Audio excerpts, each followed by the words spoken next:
So, for today's vlog, ayan, samahan nyo akong mag-maintenance namin ngayon ng aming dryer and exhaust fan. Kasi, last year, nasira yung exhaust fan namin.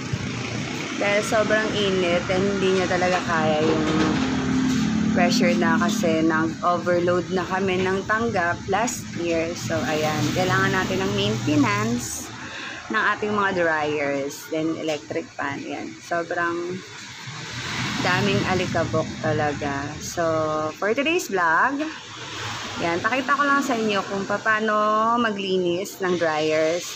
Kasama pa yung likod. Lilinisan natin yan. So, ayan, samahan nyo lang ako guys. Ayan.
So, bale, maintenance namin is every 6 months sa washer and dryer.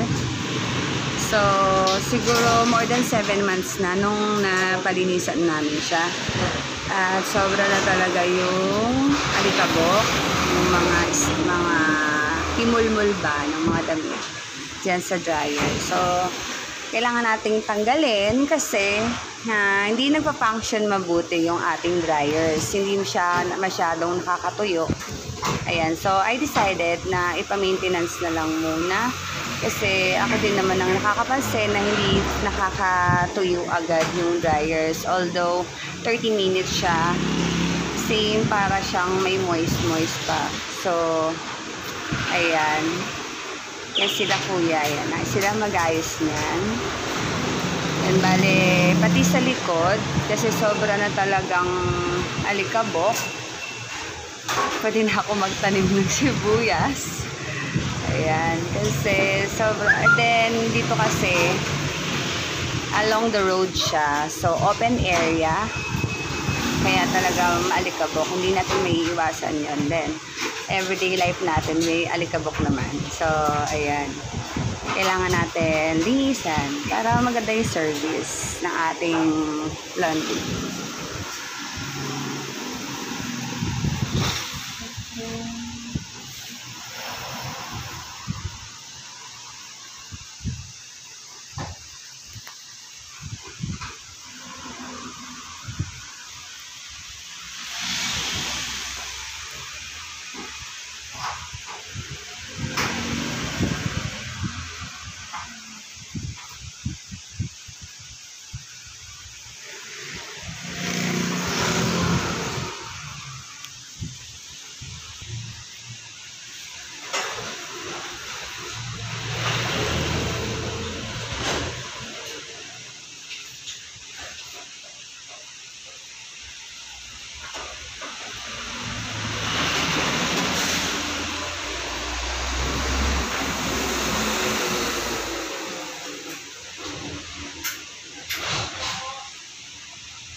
So, kanina, nauna na yung dalawang machine kasi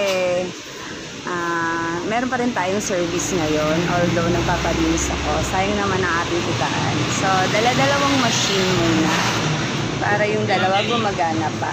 Baba. Kasi hindi natin pwedeng itigil ang ating negosyo para all happy. So, nauna yung dalawang machine, then second tong dalawang to. Second batch na. After this, mag-vacuum pa sila ng ating exhaust fan. Kasi, bago rin yung exhaust fan ko kasi nga, nasira siya last year. Sa sobrang init, hindi niya na kinayang umikot ng umikot. Diba? So, mahirap talagang paikutin. So, ayan. Lilinisan din nila yon.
So, dito yung likod ng machine namin. Ayan, tingnan nyo kung sobrang alikabok.